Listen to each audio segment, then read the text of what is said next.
सर्वेभ्यः नमो नमः। सुप्रभात सभी को। आज मैं पुनः आप लोगों के सामने एक नया विषय लेकर के उपस्थित हुआ हूँ, जिसका शीर्षक है लिंग। वस्तुतः लिंग किसे कहेंगे? किसी भी पदार्थ या वस्तु से पुरुषत्व जाति का अथवा स्त्रीत्व जाति का ज्ञान होता है तो उसे लिंग कहा जाता है। हिंदी भाषा में दो लिंग होते हैं, पुल्लिंग और स्त्रीलिंग।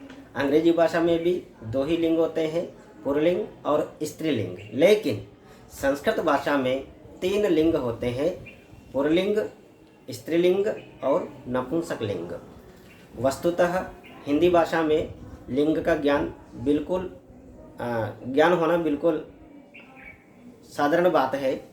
हम लिंग का निर्धारण करते वक्त हिंदी में हमें ज़्यादा कठिनाई का अनुभव नहीं होता है।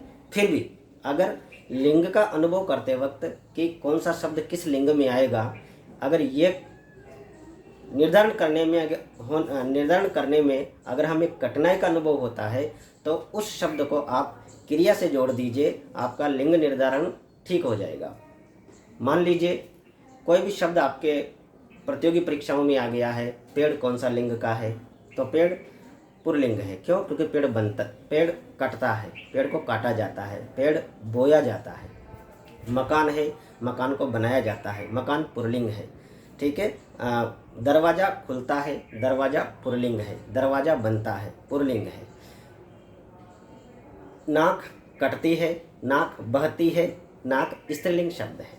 सड़क टूटती है, बनती है, स्त्रीलिंग शब्द है। अलमारी है, स्त्रीलिंग शब्द है।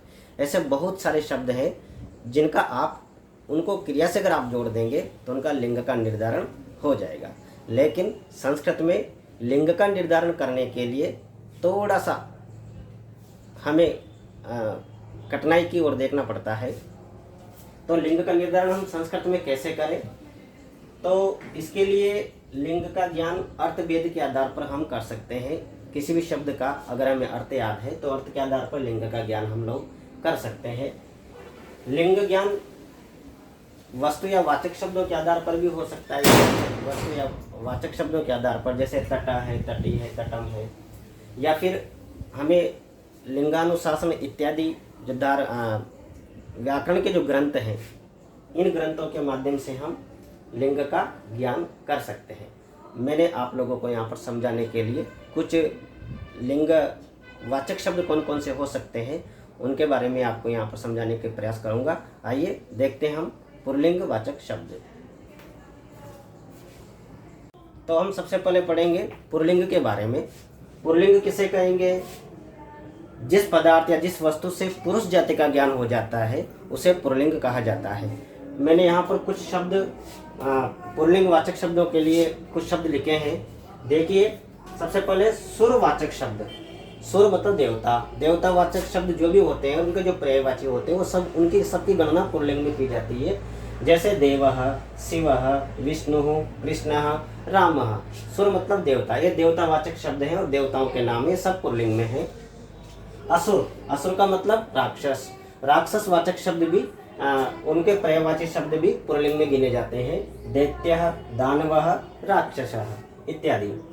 मासवाचक शब्द हिंदी में और संस्कृत में मासों के नाम अलग अलग हैं। तो मासवाचक जितने भी महीनेवाचक शब्द जितने भी हैं उन सभी शब्दों को पुल्लिंग में गिना जाएगा। अर्थात पुल्लिंग में होते हैं वैशाखः, ज्येष्ठः, चैत्रः, और भी इसके अलावा और भी नाम है, कुल 12 नाम है। इसके अलावा होता है पक्षवाचक शब्द। पक्ष दो ही होते हैं, तो कृष्ण पक्ष है और दूसरा शुक्ल पक्ष है। तो पक्षवाचक शब्द भी की गणना भी पुल्लिंग में की जाती है, कृष्ण और शुक्ल। अगला है कालवाचक शब्द। कालवाचक शब्द, समय सूचक शब्द जो कालवाचक शब्द हैं। भूतः, वर्तमानः, पूर्वानः, अपराह्नः, भविष्यः, इन सब की गणना पुल्लिंग में की जाएगी। अगला है वृक्षवाचक शब्द और वृक्ष के पर्यायवाची शब्द। वृक्षवाचक जैसे आम्र है, नींब है ना, ये सब पुल्लिंग में गिने जाएंगे। जितने भी पेड़वाचक जो शब्द हैं उन सब की गणना पुल्लिंग में की जाएगी। ध्यान रहे, पेड़ों के नाम पुल्लिंग में आते हैं लेकिन उनके फल के जो नाम है वो हमेशा नपुंसकलिंग में रहेंगे। तरु है, पादप है, महिरू है ना, ऐसे बहुत सारे शब्द हैं। वृक्षवाचक जितने भी शब्द हैं वो सब पुल्लिंग में आएंगे। दिनवाचक, दिन के पर्यायवाची, जैसे दिवस है, वासर है, वार है, ये सब पुल्लिंग में गिने जाएंगे। वर्णवाचक, रंगवाचक, रंग वाले, जैसे शुक्ल, कृष्ण, पीत, ये सब रंगवाची शब्द हैं। इनकी गणना भी पुल्लिंग में की जाएगी। रसवाचक, रस खाने के जो रस है, ठीक है, कषाय, तिक्त, कटु, है ना, इत्यादि, ये सब इनकी गणना पुल्लिंग में की जाएगी। अब अगर रस के बारे में, अगर साहित्य के बारे में अगर बात की जाए, तो साहित्य के जो रस हैं, श्रृंगार, हास्य, करुण, विभत्स, वीर, इन सब की गणना भी पुल्लिंग में की जाती है। पर्वत के पर्यायवाची और पर्वतवाचक जो शब्द है, उन सब की गणना पुल्लिंग में, गिरि, नग, अद्रि, अचल, महिरूह, ये इनकी गणना पुल्लिंग में की जाती है। ऋतुवाचक शब्द, शिशिर और शरद ऋतु को छोड़ करके उन दोनों की गणना स्त्रीलिंग में की जाती है। बाकी हेमंत, वसंत, ग्रीष्म, इन सब की गणना पुल्लिंग में की जाती है। शरद और शिशिर को छोड़ करके बाकी 4 जो बची है, उनका गणना पुल्लिंग में की जाती है। अब कुछ व्यवस्था ऐसी है संस्कृत व्याकरण में कि कुछ प्रत्यांत ऐसे शब्द हैं जिनको पुल्लिंग में गिना गया है, जिनकी गणना पुल्लिंग में की जाती है। कुछ गए प्रत्यांत शब्द जितने भी हैं, इनका अंत में गए का अशेष रहता है। पाटः, पाकः, विनय, वादः, दाह, ये सब गए प्रत्यांत शब्द है, इन सबको पुल्लिंग में गिना जाएगा। अप प्रत्यांत है चरः, पवः, हरः, गरः।